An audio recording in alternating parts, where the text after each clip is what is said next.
Steve, the floor is yours. Thank you, Chris, and thank you everyone for being here. It's a pleasure. Tonight, we're going to go into the part of the brief that has the most legacy of the things I've done so far. I'm going to be bringing up some stuff I briefed at different times. Because I want to kind of get people to understand that this is a continuous operation, and what we are showing, 15 years ago, we can see now. In fact, everything is in full motion right now the way it was back in the day, and now it's just not being covered.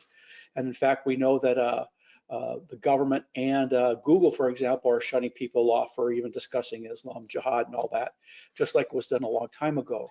Part one really focused on the concept of political warfare, political warfare as the Maoist insurgency model, and we used enough Islamic pointers to show that this is where it hooks up, but we really pushed it into the area of the interfaith movement, showing that when the Comintern ordered to stand up in penetration of religious organizations, the Industrial Areas Foundation was founded a couple years later by a man named Saul Alinsky, the IIF, which to this day remains the dominant interfaith activity.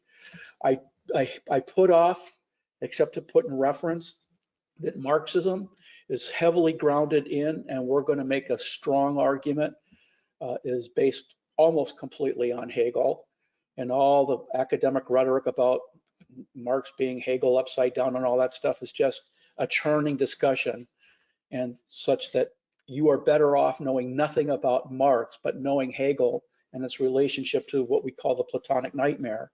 If you know that, you could figure out Marxism without knowing it.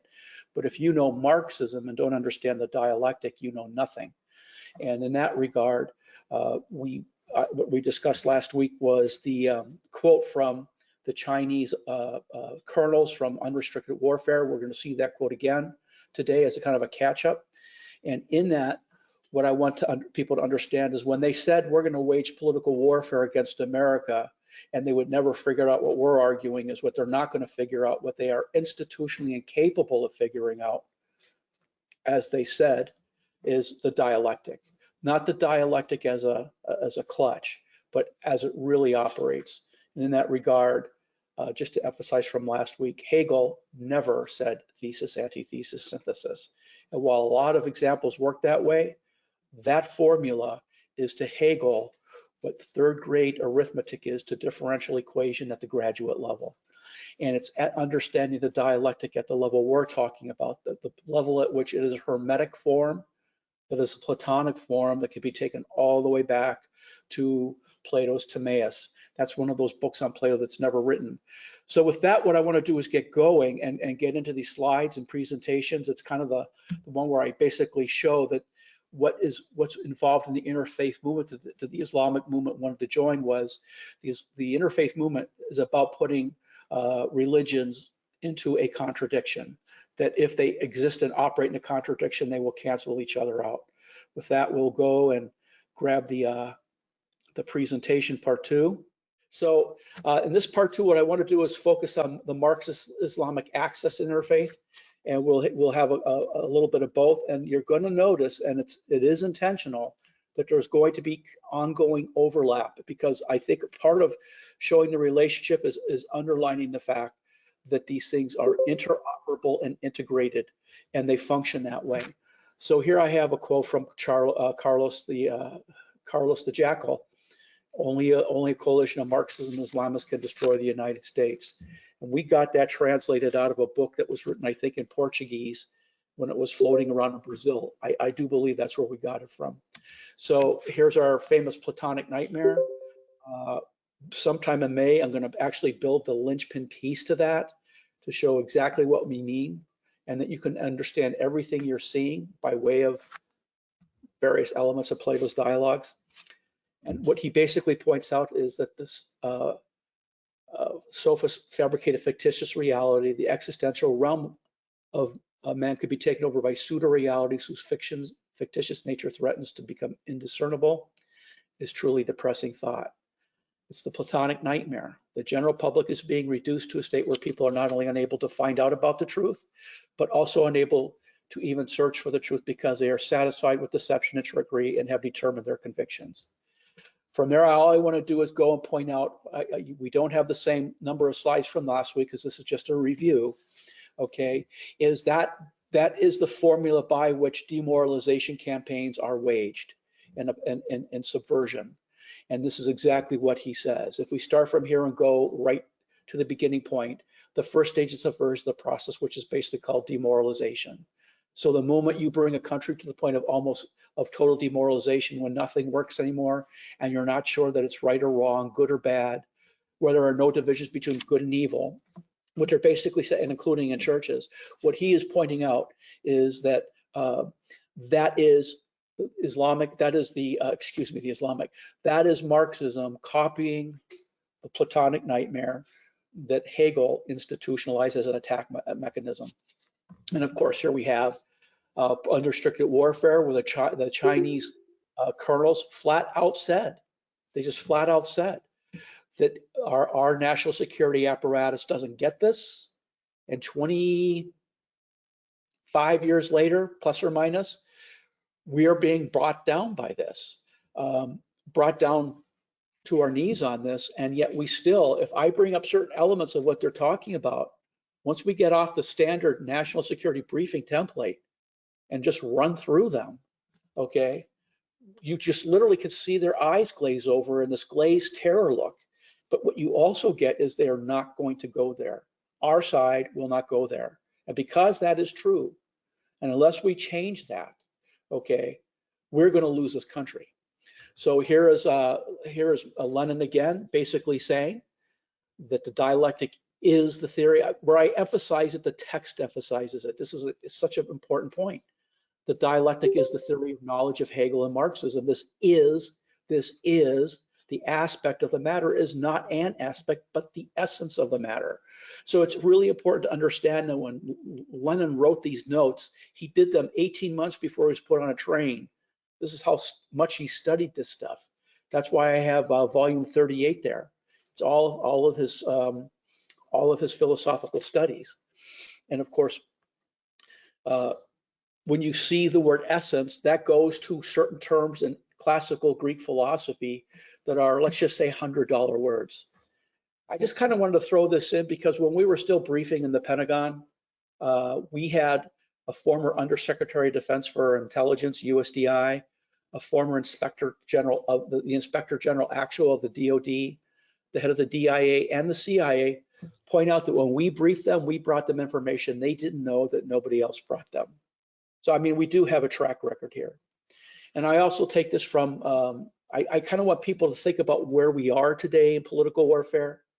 In the thesis, I said the cost of understanding the enemy has been high and it's getting higher every day. It will increasingly be measured by news stories that narrow in on senior leaders' inability to answer basic questions about the nature of the enemy.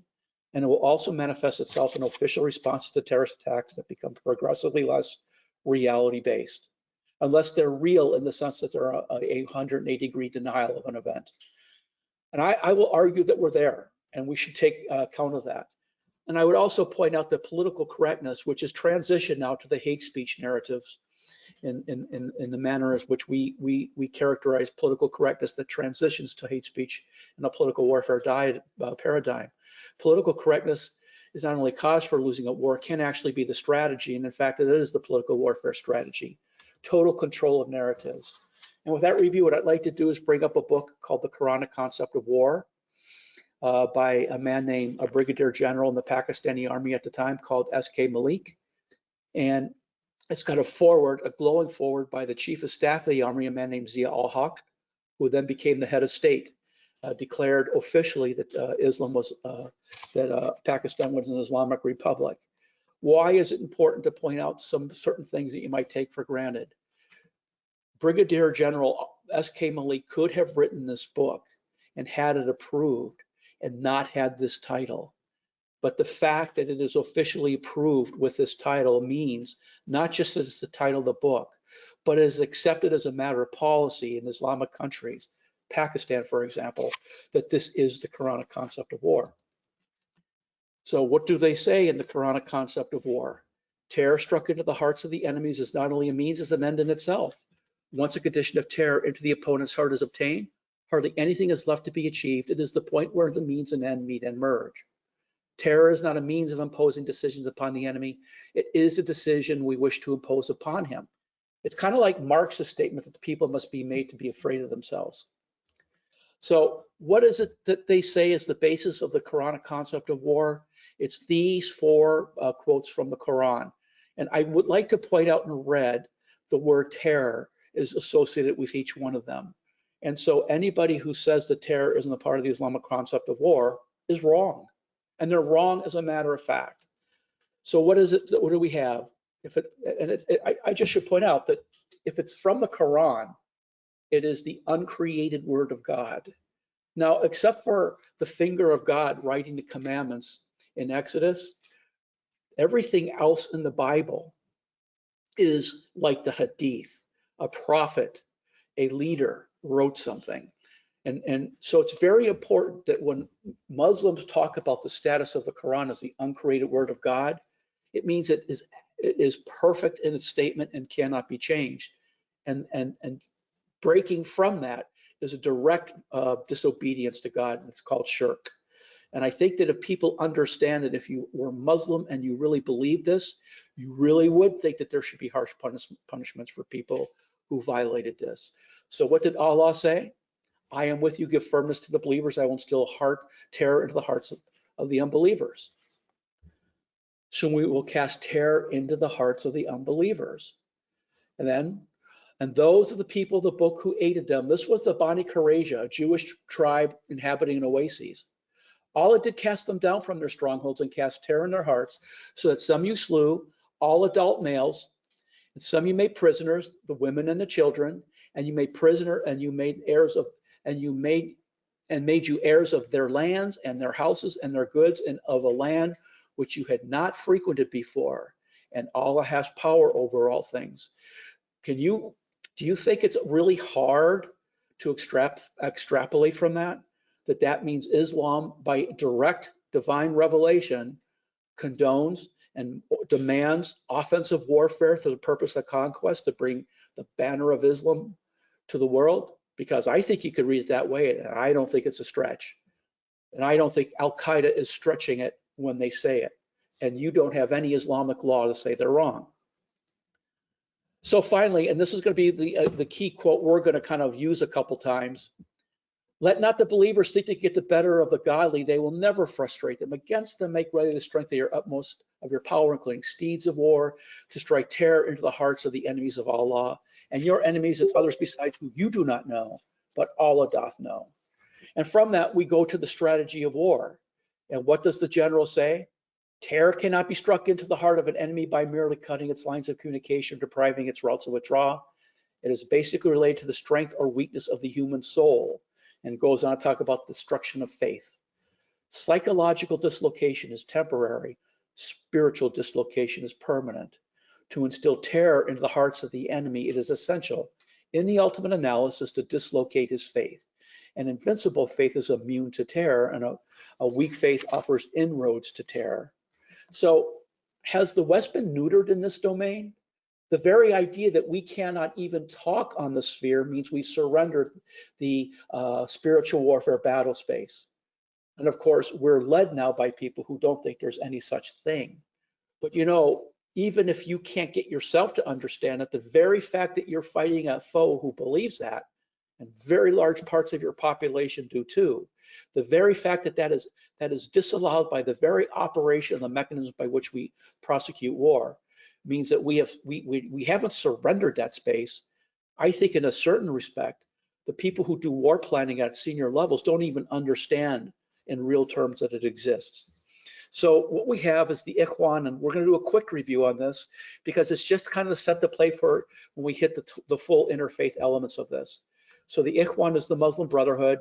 And of course, here's the Holy Land Foundation's document, the explanatory memorandum. This is the memorandum that got me fired from the Pentagon, I believe, because I was asked to write a memorandum on it in 2007 about it, and I talked about it pointing to an insurgency and a subversive element, and somebody leaked it at the Air Force Command and General Staff College, and that was like in October, and by December I'm reading in the newspaper that I'm going to be removed from office. And so I could say I'm the original person who put out the explanatory memorandum. And of course, it talks about the fact that in America, the Islamic movement, capital I, capital M, it's the name of the entity, the Islamic movement. What is the name of the Islamic movement in Nigeria? It's Boko Haram. What is the name of the lead element of the IM in Afghanistan? It's the Taliban. Just putting it out there. Okay, so they lead it. The Islamic movement led by the Muslim Brotherhood, the Islamic movement led by the Muslim Brotherhood in America. That's the point they're making here. And it goes on to the process of settlement. The movement must plan and struggle to obtain the keys and the tools of this process and carry out the grand mission of civilization jihad. That you could say is sustained active measures. You could say that is the soft, the non-kinetic aspect of political warfare. The subversion element, which is the main actor, and being the main actor, when the violence comes, people collapse. And this is exactly opposite the American paradigm. Civilization jihadist responsibility, which lies on the shoulder of Muslims, and on top of them, the Muslim Brotherhood in this country. And what do they say? The civilization jihadist process, with all the word means, the Ikhwan must understand their work in America is kind of a grand jihad in eliminating, destroying Western civilization from within and sabotaging its misleading, its miserable house by their hands and the hands of the believers, so that it's eliminated and God's religion is made victorious over all of the religions. So if the Marxist narrative that of cultural warfare from the Frankfurt School comes from Lukács's broken German phrase, aufheben der Kultur, destroy the culture, and that breaks down into cancel culture on the street, so that anybody who knows what they're looking at knows that this is pure, some people say cultural Marxism. I push back on that because it's the original Marx. And everybody focuses on what Marx said 22, 23 years later in Das Kapital, where I will argue is just an intersectional line of effort. And intersectionality is only the term they use now to replace the term Aufheben, which is the term that directly connects Marxism to Hegel. But the point is, they're allied with an entity that is also committed to the total destruction of Western civilization. And as such, they're perfect allies. And they get along quite well, although they're fraying right now. So let's take a look at that logo, and let's take a look at, and there's the Arabic. And what is that? It says, against them, make ready. And of course, we've seen that already. It's in the Quranic concept of war. Against them, make ready your strength to the utmost of your power, including steeds of war, to strike terror into the hearts of the enemies. So there you have it. And so we have the fact that that is how the Brotherhood sees their mission. What we call civilization jihad is the non-kinetic lead element in an information war. So let's take a look, because I want to talk about convergence. We see the explanatory memorandum. We see this language on the memorandums derived from the observant Muslim base. Well, what does Al-Qaeda mean in English? The base, okay? You actually have an alignment there. Not to mention the fact that a very high percentage of Al-Qaeda operatives, were, air quote, former Muslim brothers. It's very important to understand the converged narrative here. So here we have this Al-Qaeda al-Muslimina, right? The obedient Muslim base. And there you have the Al-Qaeda flag. So let's take a look at this again, that logo, against them, make ready. And there we see the quote again from a different source. We can get any number of Arabic Qurans to show it says this. And there may be a difference in how they translate it, but not in the sense in which it's translated to mean something different. If it's translated by Muslims who are recognized as having authority to do so. So, and there we see it, and it's hard to see because that's in the print from the text we took it from. They also say, against them, make ready to the utmost of your power. And where is that? It's the Lone Mujahid pocketbook. Which one is that? It's brought to you by, I can't remember the name. The base. Let me see something here. I just had a brain cramp here. But it's Al-Qaeda's official publication, brought to you by Inspire magazine. That's exactly right, Inspire. And we can go and get the quote from the Quran where the term inspire comes from. Everything they do has a reference to the Quran or to the Hadith.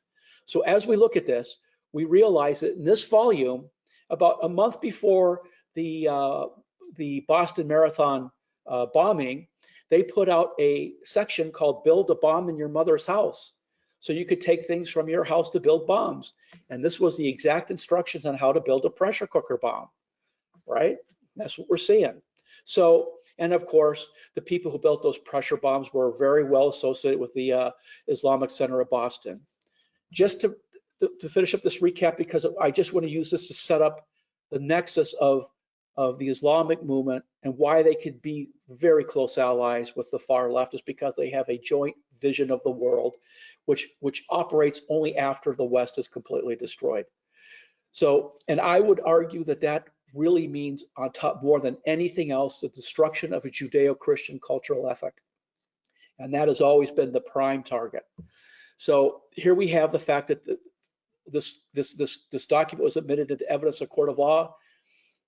The judge said this was the document that broke the back of the case, and they were all found guilty.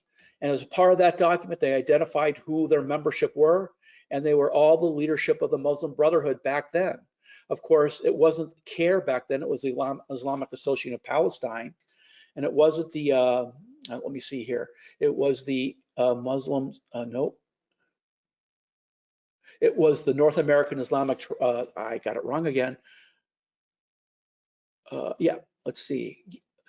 It was the ISTA FIC Committee, which is now the FIC Council of North America. And they've had a couple name changes, mainly because of the staying out of the counter-terror, out of the US terror laws coming under their jurisdiction. So I bring this up to bring us back to this book on interfaith dialogue that I think came out in 2012, put out by the International Institute of Islamic Thought, which is headquartered in Northern Virginia, but they've reached out and they have affiliates in London as well. So whenever they talk to you about the interfaith dialogue, what they're first telling you is they see that the left is going to be successful in bringing the West down. They aligned with them going all the way back to the 80s. We have that from a document that was seized in Lugano, Switzerland, where they believed they were too weak, and they would, if they lined up with the left, they could get cover from them. Racism, sexism, homophobia, tech and Islamophobia, and they're going to lead the way for you. So that's exactly what they did. But that means that every one of their case studies and how successful they are means that for you, it means these are the marks that got taken.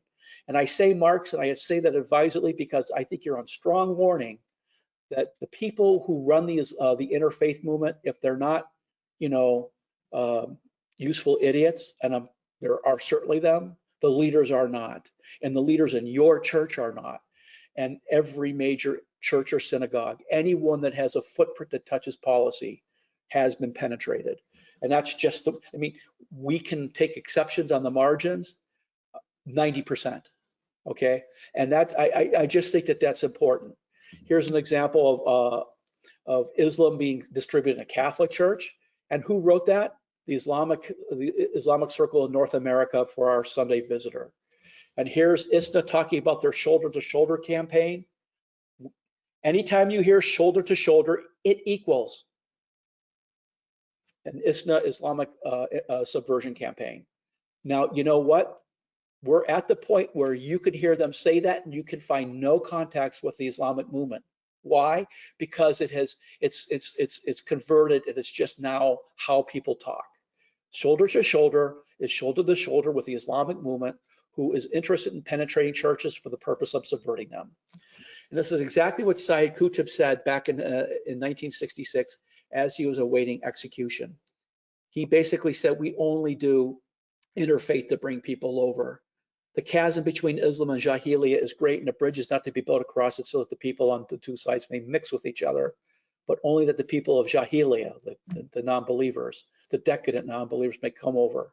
So anytime you hear people talking about bridges, it means this. And it means it's a one-way street. And you can easily walk away from a discussion confronting someone on that and be personally convinced that they didn't know what I was talking about. That's not an indicator that what I'm saying may be wrong. That's an indicator that it's a part of the air now. So again, another example, and this is from 2010, Tariq Ramadan gave a speech in Texas. And what did he say? We should be very careful not to be colonized by something which is coming from this consumer society. It should be us with our understanding of Islam, our principles, colonizing positively the United States of America.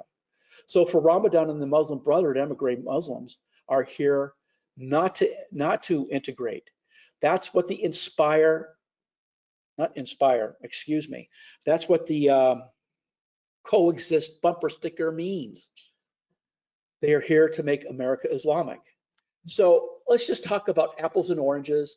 And I'm going to tell you that this briefing you're getting is it's going to be substantially overhauled and upgraded and made a direct analogy. I did not put the new slides in because then it would have taken a whole 45 minutes just to go through them. So I'm staying with old ones because they hit the mark for this purpose, but there's going to be one that takes us down to the studs.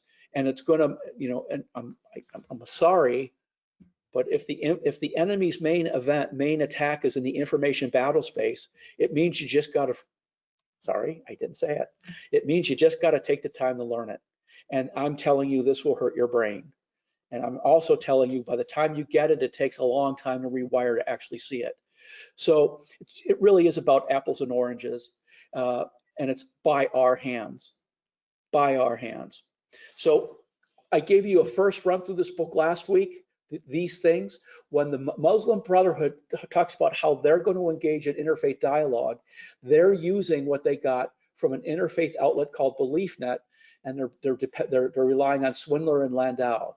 And I want you to understand how this works. And a key element of it, because the interfaith movement is profoundly far left in its origin, okay, is that it's about subordinating your faith to a higher power. And part of that higher power is the state understanding of what faith should be. These things take time to merge in, but they are. And it goes all the way back to Plato's Republic, where you have the many and the one, e pluribus unum. The many seek over time to be rejoined with the one. And that's why these Hermetic and Neoplatonic equations so well map with Marxism about the commune, because everybody becomes reformed in absolute act at the end of history. It's a perfect fit. So let's take these pointers. Dialogue must take the place in an atmosphere of mutual trust, and that's fine. We get it. But let me point out something brought up last week just to remind people. In our use of the term, dialogue is immediately in Greek associated with the word dialectic.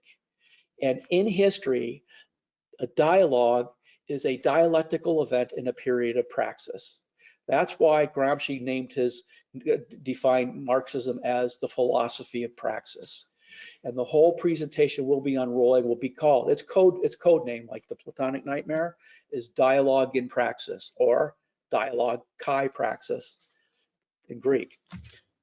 And the reason we're doing that is to get people to understand the pure before they have to take a look at the applied. So what's the next point? Each dialogue partner has the right to define his or her own religion and beliefs so that the rest can only describe what it looks like to them from the outside. So despite the fact that you can read another religion's textbook and know that that person's lying, you are not allowed to challenge them on that. That becomes very interesting because that's the rule for the marks. The mark says they're a mark at the pool table. They're a mark at the card table. And the question is, if you're wondering who the mark is, it's you, okay? Because the next one, participants entering into a dialogue must be willing to reflect upon themselves and their own religion.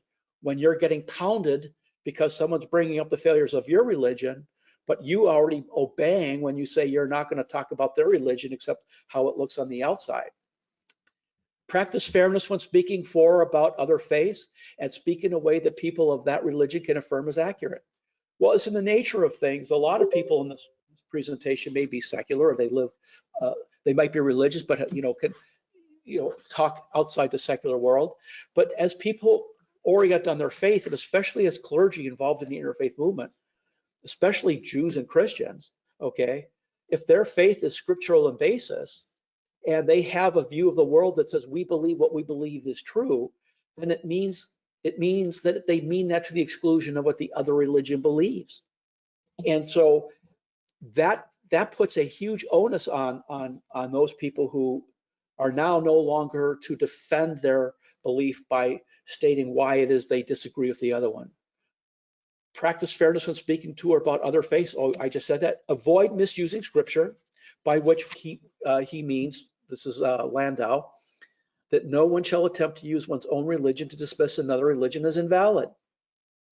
So, but that means you're a passive actor. And if you're a passive actor in a forum that is engaged, well, then you're being churned and you're obeying that churning. And you're obeying that churning, suspending your belief, which is the basis for being in a faith forum to begin with. It's a trap. So with these two rules in mind, let's look at what is never raised.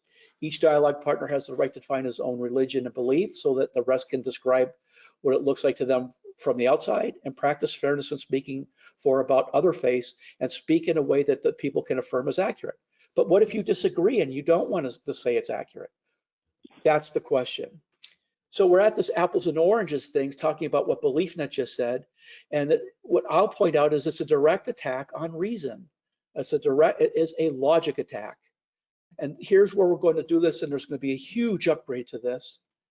So we have the law of non-contradiction.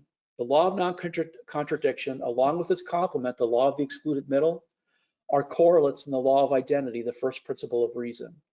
So let me just say this, if we get bogged down, because I took some of the explanations down, and we're going to go into it with apples and oranges, is the law of non-contradiction. The law of identity is if you are an apple, you're an apple. The law of non-contradiction is if you're an apple, you're not an orange.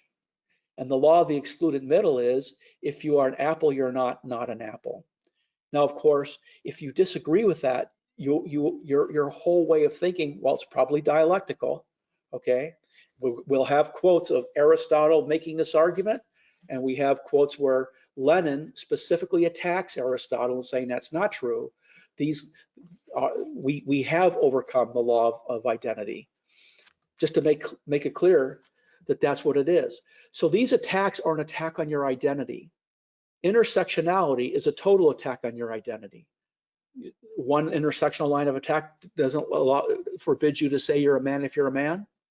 One doesn't let you say you're proud of your country. You know, every value a Western person has a intersectional line of attack. Regarding extreme relativism, also postmodern or the neo-modern or the reciprocal, we're not going to go into the concept of being in existence, ousia, but in fact, that becomes a question that people will have to negotiate at some point, and it's through an enforced denial of the law of non-contradiction. It's imposed, and that is the backbone of Marxism. It's the backbone of Hegel. So we have that discussion of what Marxism is, and it's extreme relativism when you have the tyranny when apples equal oranges. That's what we're talking about. This is what's imposed upon you. And if you're forced to obey that, if you're forced to obey Fauci when he says masks don't work, and then a week later he says they do work and you must wear them, the first thing you must realize is that is the state acting with arbitrary authority. This is a different brief, and that there is the need to be arbitrary. Why? Because when Fauci said they didn't work, he was right. And when he said they do work, he's right. And that goes into a formula we're not going to go into here. But what we're really looking at is 1,000 years dedicated to reason. I quote Abelard from the Middle Ages. Authority is inferior to reason because it deals with opinions about the truth rather than with the truth itself, while reason concerns it with the thing itself and can settle the question. Why am I saying this? A direct attack as a consequence of this line of effort is to basically tell people they don't have a right to opinion because they have no authority. What's your authority for what you're saying? And you see what that does in a political warfare regime is if, you know, going back to Marcuse's quotes last week, if you now control everybody who gets to get a PhD in an expertized area, then the only people who have expert authority are the opposition. And therefore, you have no right to your opinion. And because you disagree with us, you're not scientific, and we don't have to respect you. And that's the equation. And again, we're talking about this direct attack as thesis, antithesis, synthesis. Something that exists collides with something that does not exist and creates something in theory as new, when in fact all it actually does is destroy. The theory of the dialectic is one thing. People who run dialectical movements, Marxists, for example, Hegel, I suspect, know that all the dialectic does is destroy. So all those slogans, change, new world order, Islam, speak to a new system of governance that cannot work. And that's where we get that change. Change everything today to destroy today so we can have the perfect society tomorrow, the workers' paradise, but that can never come because everything is torn down. It's a nihilistic equation, 2 + 2 = 5, and it's enforced by the CVE. So we had some nice quotes from Lenin last week. We'll kind of recap a couple of them here. The philosophical basis of Marxism is dialectical materialism, a materialism which is absolutely atheistic and positively hostile to all religions. So I'm going to suggest a rule of interpretation.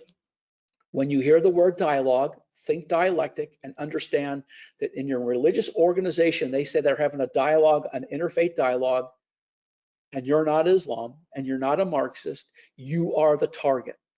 And the probability of that being wrong is 5%, okay? So now we're at the death of discernment. We've had the left last week in the interfaith. We shored that up with bringing some other Islamic things in here. And we're going to talk about one of those IAF, Industrial Areas Foundation entities. I see the F fell off today. I will fix that. Action in Montgomery, okay? Montgomery County is where I live. And they have one in Northern Virginia. They have one in Washington, D.C. They have one in Baltimore. So the IAF, an entity created by Saul Alinsky, we code as a Gramsci Marxist, who became a political warfare person in the Long March, is the backbone of the interfaith organization in America. And what does it say, Action in Montgomery? We take a look at these links, and what we find is AIM's sister IAF affiliates in Maryland, Build for Baltimore, Path for Howard County, and Win for Washington, D.C., and Voice for Northern Virginia. And how do you know that? Because all their URLs has IAF in the URL or the web page. So we're not making these leaps. So what does that mean is if your church belongs to this, if they're associated with Industrial Areas Foundation, that they exist in their church or synagogue for the purpose of destroying their church or synagogue by creating a dialectical antithesis to your belief thesis for the purpose of negating it. And it's just that simple. So what is the Industrial Areas Foundation? Well, let's just take a look. IAF is Industrial Areas Foundation, community organizing network. So what does the community organizing mean? In the brief I give on Marx, that basically points out that the classic training on Marx is just simply wrong, okay? And the use of the word proletariat could be taken all the way back to 1842. 25 years before Das Kapital, 25 or so years. And what it means is today's community organization was then's proletariat. And the most interesting thing, the way you can fund proletariats today is through 501c3s. And there's only one side of the equation that's actually at risk for losing their 501c3. So I like people to think about that. A community organization network is a proletariat cell. A proletariat cell is an information, political warfare node. So here we go. There's IAF right there. It's an Alinskyist organization. So let's go to their page, and you can't read that, but there's a list of all the churches, and I just wanted to give a demonstrative list of all the churches involved there to make it clear that you're in it. If they're on that list, they're part of it. So here they have their membership list right here, and we're taking a look at what that means. And among other things, they talk about the readings. Here are the IAF books as part of their organizing tools. And we just take it over there. That's the book, Rules for Radical, and there it is. So you literally have a Marxist at the core of, and his training material for churches. Now, very interesting, there was a man, I'm trying to think of the name of the French philosopher who told this guy, Alinsky, that he wants him to go to Milan because the Bishop of Milan, who'd been fired from a position he had in the Vatican, needed some training. So they sent him to train, they sent Alinsky to train a man named Montini, who was the Archbishop of Milan. And it's interesting why he was fired, but he was the foreign secretary for the Vatican, got fired because it turned out he was an operative. And Alinsky goes and he comes back and he says, you know what? If that man ever becomes Pope, I'm going to buy beer for everybody. Well, Pius XII made it clear he will never become a cardinal, therefore he could never become a Pope. John the 23rd comes in, puts the red cap on him, and within a couple of years, that's Pope Paul VI. Very interesting. You know, 1 degree of Kevin Bacon, 7 degrees of Kevin Bacon. We're always on two degrees of Kevin Bacon in what we do. But what did he do in his book? He wrote an homage. Lest we forget the over-the-shoulder acknowledgement to the very first radical from all our legends, mythology, and history. And who is to know where mythology leaves off and history begins, or which is which? The first radical known to man who rebelled against the establishment, and it did so effectively. It did it so effectively, he at least won his own kingdom. Lucifer. So I'm going to point out that I believe this is also an homage to Marx, but I also want people to understand something. Stop the why question. Stop the Oprah question. If Lucifer was the archangel of God, okay, and he had everything he could possibly want, this speaks to the idea that there are people who are saying they know what they're doing, and they would rather be rulers in hell than subject in heaven. And that is its reason. And why am I saying this? Because, well, why did they do it? I have to know why. Because they did. Well, but there has to be a reason. And I think that we have been completely immobilized because we've been subverted in our thinking. I say, if we can show that they're doing this, I don't have to know why they're doing it. Mike Mall, a partner in what we're doing, will point out, if I could show what they're doing, I don't have to know why they're doing it. And I'd like you to think about a combating environment where two sides are shooting at each other. And the guy says, well, why are they shooting? Oh, let's get up and get in the no man's land and ask them to stop firing so they can explain to us why they're doing it. And of course, every one of them get a bullet in the head within 5 seconds and they're dead. And I want you to think about that, because when you're being attacked, the question of why they're doing it means you're waiting. You put a response ahead, you put that ahead of responding, actions on contact with a hostile force. And here's the bottom line. If they're shooting at you or causing you to be shot at, they're hostile. So I say that because you can't be an apple and an orange. So why is this an homage to Marx? Because he was a Satanist. Then I will wander godlike and victorious through the ruins of the world, and giving my words an active force, I will feel equal to the Creator against all gods. I wish to avenge myself against the one who rules above. The idea of God is the key note of a perverted civilization that must be destroyed. Thus heaven I have forfeited, I know for well. My soul, once true to God, is chosen for hell. And so here you have, about a couple of weeks before Alinsky dies, he is asked about the afterlife, and he said he absolutely wants to go to hell. So what we have is a situation where this is a nasty, ongoing association that we're not going to get into here of that orientation. Now, we also have a paper we put out in 2016 about how the Islamic movement is in a united front effort with the Marxist left. And we have some quotes from Gramsci. Socialism is precisely the religion we must overwhelm Christianity. And he branded Marxism praxis. We're going to go by here because we're running short on time. We did Bella Dodd, and we also did Lenin last week. And he's just basically saying, when priests are on your side, don't leave them alone.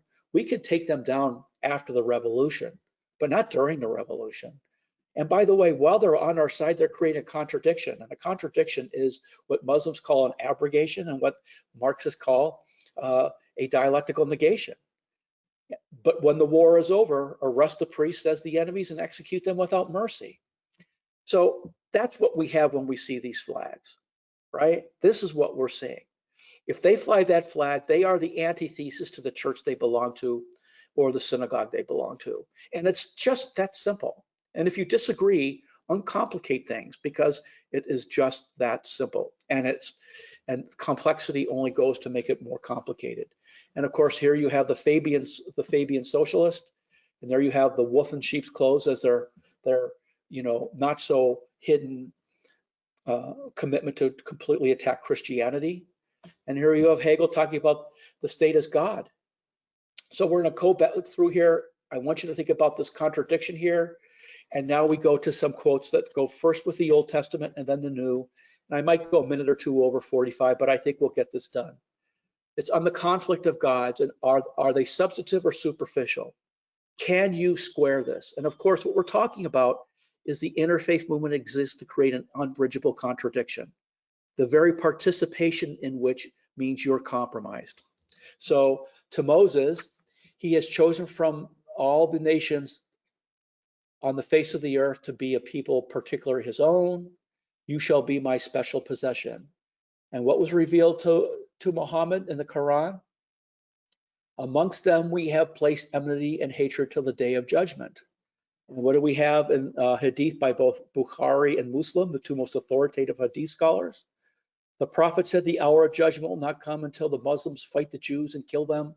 It will not come until the Jew hides behind the rocks and trees. It will not come until the rocks and trees say, "O Muslim, O servant of God, there is a Jew behind me. Come and kill him." Well, of course, you know what that is, don't you? Right? We're going to get to it. What else does God say to Abraham?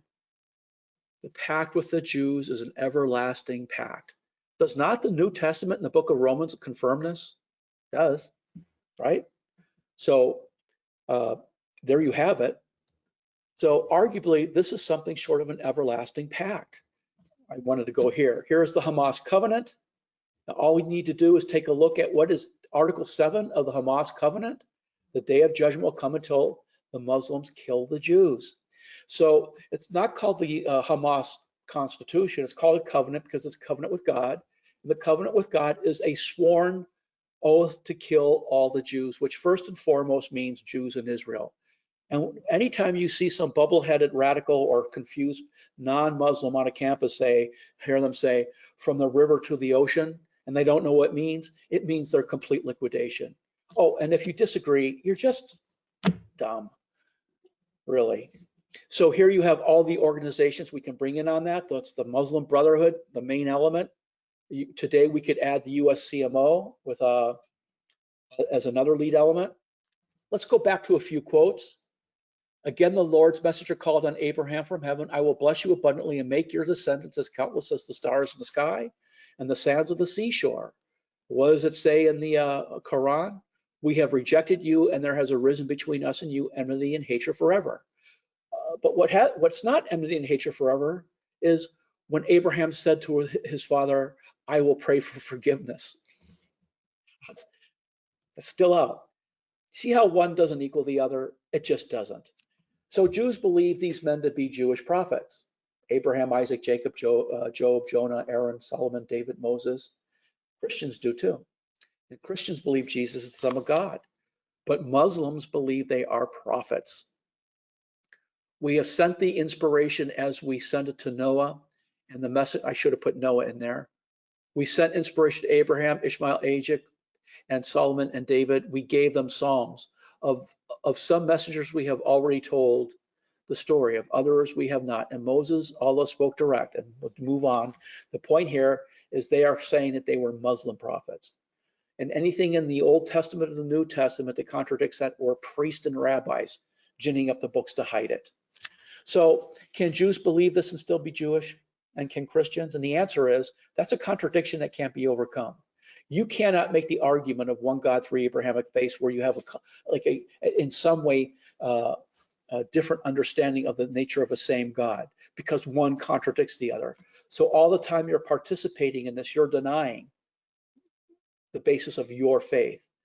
So, finishing off the Old Testament here, anyone who will not listen to my words, which the prophet speaks in my name, I myself will hold accountable for it. But if a prophet presumes to speak a word in my name that I have not commanded, or speaks in the name of other gods, that prophet shall die. That's Deuteronomy. Elijah approached all the people and said, how long will you straddle the issue? If the Lord is God, follow him. If Baal, follow him. But the people did not answer him, and that's Kings. It seems like the God of the Old Testament had some pretty firm ideas about non-random nature of his identity, both affirmatively and negatively. So, and I see we're coming up short here, and I apologize for this. So I will ask Chris if he wants me to finish these off in a couple minutes, or we could just pick this up next Monday. Chris? Steve, there are no questions, so go right ahead and finish. Okay. So here we have two Jesuses side by side. Okay, and I'm going to say you could pick, by the way, there is no contradiction for Muslims in these equations because they accept that Judaism was valid in its day and they accept Christianity was valid in its day, but that they were abrogated. And therefore, this is not an equality. He is involved in, the Muslim is not involved in any contradiction or wrongdoing. So Jesus approached in Matthew, Jesus approached and said to them, all the power in heaven and earth has been given to me, baptize them in the name of the Father, Son, and the Holy Spirit, teaching them to observe all that I have commanded you. Is that correct? Or is Quran 572? They do blaspheme who say Allah is Christ, the Son of Mary.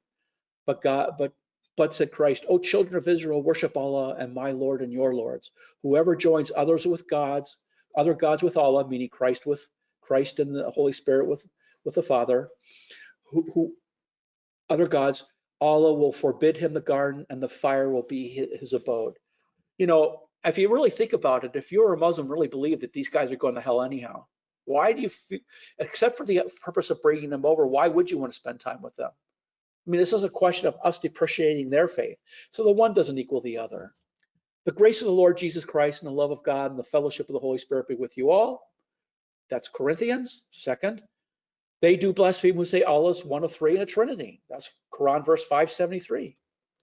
They don't equal each other and they can't be squared, right? In the beginning was the Word and the Word was with God and the Word was God. Christ, the Son of Mary, was no more than a messenger. See how Allah doth make his signs clear to them, yet in what ways they are deluded away from the truth. Again, they are not the same. Problem there. I'll have to fix that slide. Do you see that the revelation of one exists to deny the other, to abrogate the other, or to dialectically negate the other? It actually is, at the low level of the dialectic, an antithesis. So you can't be an apple and not an apple, or you can use the other equation as well. Jesus said, I am the way, the truth, and the life, and no one comes from the Father except through me. But also in book 5 of the Quran, and behold, Allah will say, O Jesus, the Son of Mary, didst thou say unto men, worship me and my mother as gods in derogation of Allah? He will say, glory to thee, I would never say what I had no right to say. Well, I mean, you got to pick one here, right? And you can't have both. So here's just the Nicene Creed. We believe in one Lord, Jesus Christ, the only Son of God, eternally begotten of the Father, God from God, light from light, true God from true God. Is it that? Or is in blasphemy indeed are they who say Allah is Christ, the Son of Mary? Who then hath the least power against Allah? And I won't finish that. So you see that the most authoritative book of the Quran, Surah 5, the most authoritative on relations with non-Muslims, it goes out of its way to make it clear that when Islam is fully up and running and established, it does not recognize Christianity as a religion at all. You must become a slave if you hold on to your faith, and it's not recognized as a peer. And if you disagree with that, you're just wrong. And if you participate in that narrative, you do it for the purpose of destroying the faith of the church you say you represent. So the Allah of Islam specifically and categorically denies the God of Christians and this is a fact. At what point does the enforcement of the narrative approach denial of the truth? So if Matthew, John, Corinthians, and Nicene Creed are apples, then Quran verses of the 5th surah are exactly not apples. But doesn't that mean that if one is the truth and the other is exactly not the truth? In the alternative, if the Isa of the Quran correctly defines Jesus, wouldn't Muslims be right to suppress Christian worship of him in exactly the way that they are doing so today to Christians while this amicable outreach process proceeds? Because they do know what they believe. They know what they believe. From a Christian perspective, doesn't acceptance of the one necessarily mean the denial of the other, of the truth? So here you have Jesus and John. I am the way, the truth, and the life. No one comes from the Father except through me. The Christian truth deludes them away from the truth. Do you see that this verse of the Quran actually is kind of having fun of John? Be unto them how they are deluded away from the truth. That's Surah 930. The Jews call Uziah a son of God, and the Christians call Christ the son of God. How they are deluded away from and they capitalize the word truth. So Allah's truth denies the way, the truth, and the life, and Allah's curses on Christians because they do. And this is a fact. So it's almost like it was revealed as a direct refutation or a dialectical negation. So let's wind this down to this next couple quotes so we can go to questions. I write you, says 1 John, I write to you not because you know the truth, but not because you do not know the truth, but because you know it, and know that no lie is of the truth. Who is the liar but he who denies that Jesus is the Christ?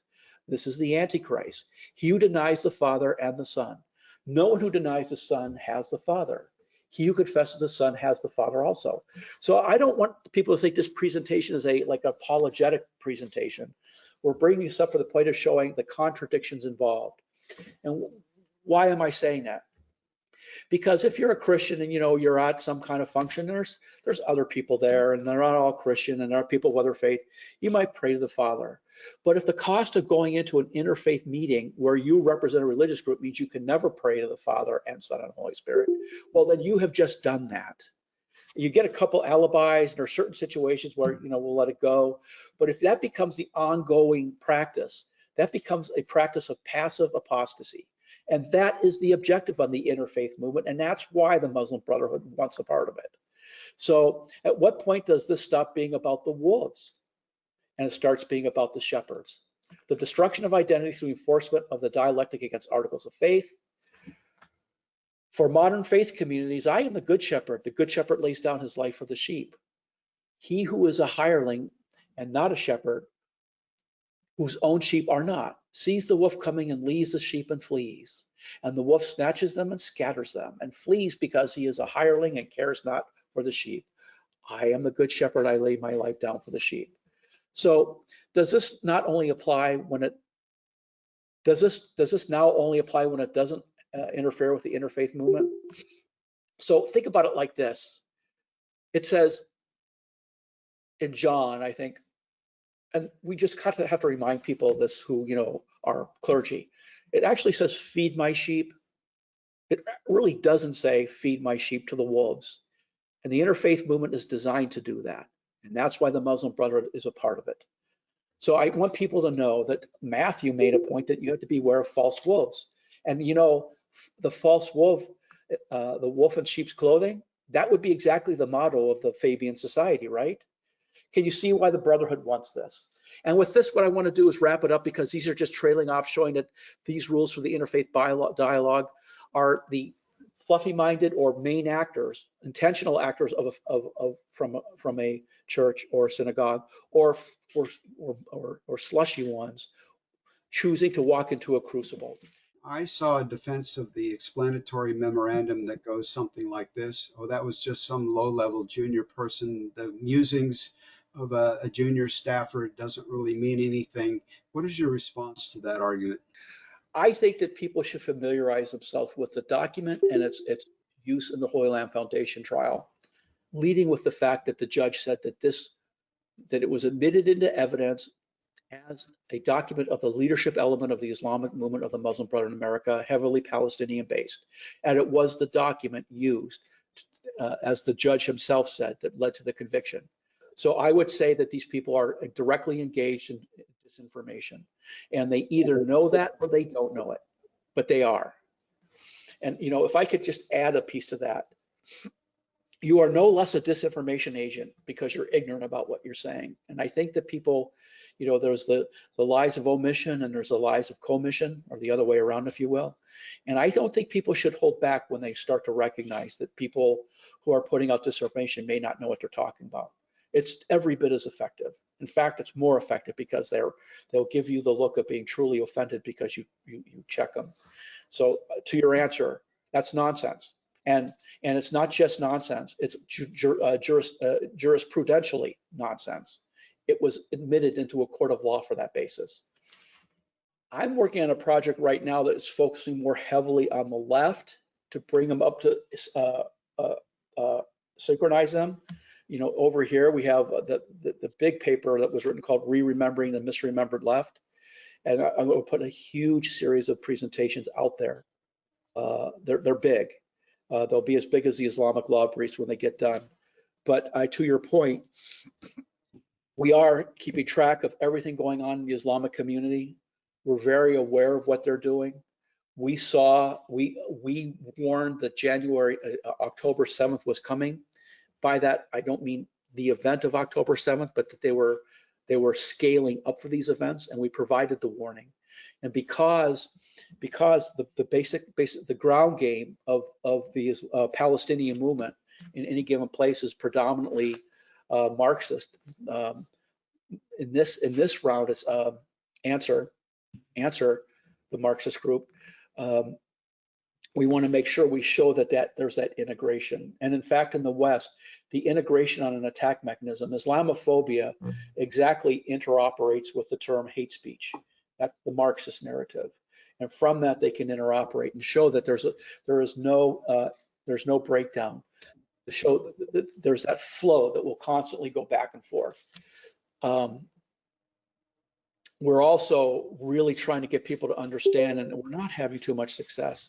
If you go to people who are deep in their religion, or serious about what they believe, we go up and they say, this Christian national movement that we warned was coming 2 years ago, which was a united front effort between the Islamic movement and the Marxist left, coordinated by Al-Isa, who runs the World Muslim League, and the United Nations General Secretary, down to every mosque with their Marxist counterpart in Minneapolis, completely synchronized and interactive.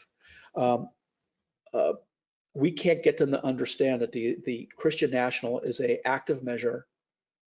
We've been tracing it from the very beginning. And what people say, I'm used to that. I said, it's back in the day when we would, get members of Congress to learn about Islamic law, and they get up to a certain point, and then they want to say something, and my counsel, and I was always voted down, was, no, you're not ready for this. And they would say, I'm a congressman. I know how to take these people on. You think I've never been in a fight with an opponent? And I said, they're not your political opponent. This is political warfare. Political warfare is warfare.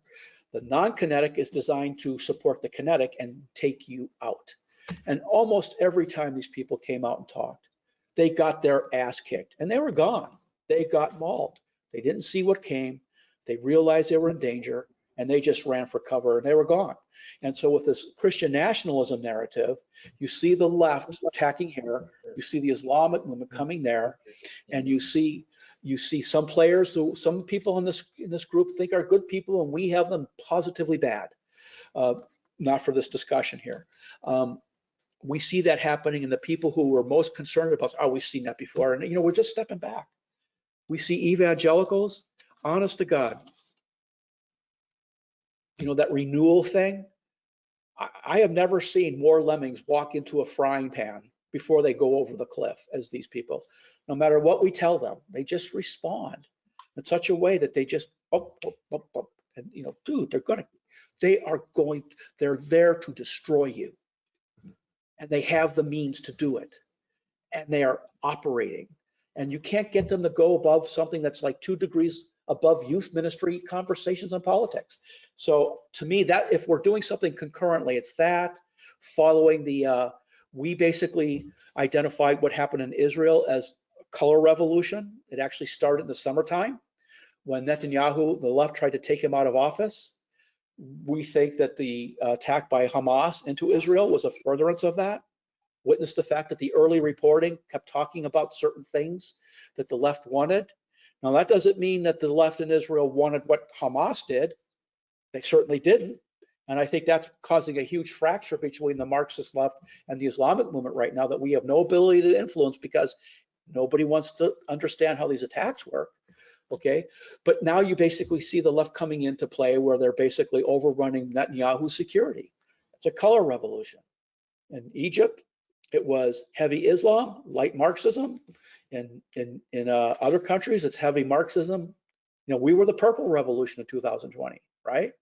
And we kind of we maintained the position for training purposes. If people don't want to bite off on it for real, the purple revolution in the United States of 2020 succeeded.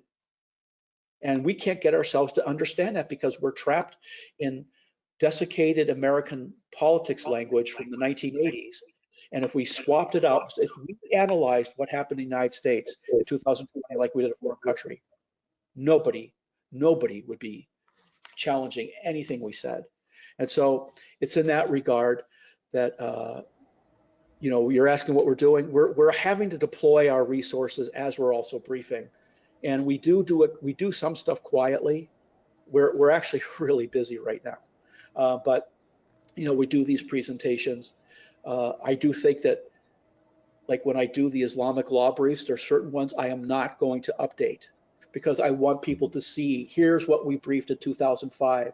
Can you see anything going on today that makes us have to even change a word? Oh, that politician's dead, but he was replaced by this politician saying the exact same thing.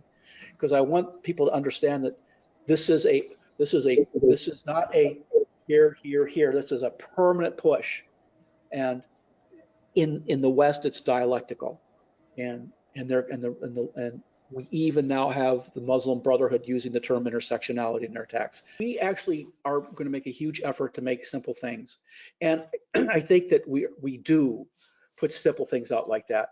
You know, one of the things to keep in mind is the Muslim Brotherhood, insofar as they work with the LGBT crowd, always puts out stuff on Twitter where they're with them and all that. And, you know, believe it or not, you can't talk to these people. The people who are in on this just don't want to hear it. But I'm going to argue a little bit that what you're really asking is reversed. I think that the Chinese colonels got it right. I think they're correct. And I think that we can tactically gin the system on what the dialectic is. I think we don't have to have everybody know the Platonic nightmare. We could they put out a bumper sticker called, not inspire, I don't know why I'm thinking about that, coexist. I'll tell you what, the people put those bumper stickers out, they have half a clue of what it means. But the people who oversaw the strategy, put them out, did know. We have no ability to compete with them on that level. And we are going to lose the country if all we do are tactical responses to the tactical manifestations of strategic attacks. And so we're going to try to do both ends. And I think until the strategic picture is formed, we're not even in the game. And we are, and that goes to the dialectical nature of it. So yes, we do understand that we have to do stuff. Mike is on this call. We think we take credit for derailing a whole lot of things nobody heard about. But we also know that, you know, we use the kind of the language of military operations. We only have the ability to we can disrupt, but desynchronize. Our whole effort is in desynchronization, which is a low level of capability, because until we have the ability to get people to orient on the threat, our motto or our logo is going to be stop seeing what you know and start knowing what you see. And we can influence the see what you know world only to the point that we can overcome an event. But they can keep sustaining events until we just get tired of it or just die of old age, right? I mean, that they are doing that. And so, but if you give people what they see, but you know what you see, you could push back. We have no ability to prevail in this environment right now. And we have no ability to do that until we put together a capability to do so. And the only question is who gets the upper hand, the Islamic movement or the left? And I could give you really scary pictures for both. but there's also some good news, right? The Islamic movement can't prevail so far on the Palestinian stuff. And even Los Angeles, New York are arresting these people for protests. So it's getting old. And if we're right about there being a revolution of 2020, they certainly can't consolidate their gains. And as the older crowd are dying out or aging out, the young set, they clearly do not have the ability to do so. There's a lot to say it, but I'm an intelligence guy. You use the threat language when you're analyzing them, and you play the other side true. And if we're cut off, the way I put it is, they give us a fair fight on the application, because they know they own the operating system, that they can just turn you off at will, and they know they own the firmware. And so long as we're stuck fighting the battles they give us on their terms, okay, in the application, and don't even realize we have to have space in the OS and the firmware, we are in a latent state of being defeated. So that's where I'll break from you on that, because everybody wants to go to an immediate solution. And that's what I was told on day 4 when I was put on the Joint Chiefs of Staff J2 in 2001. And because I believe that is the successful execution of an information campaign, to never get us to look up and look at the target.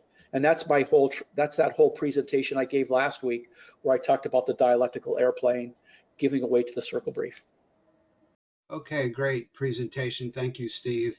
And looking forward to parts 3 and 4 on the 18th and 25th of April.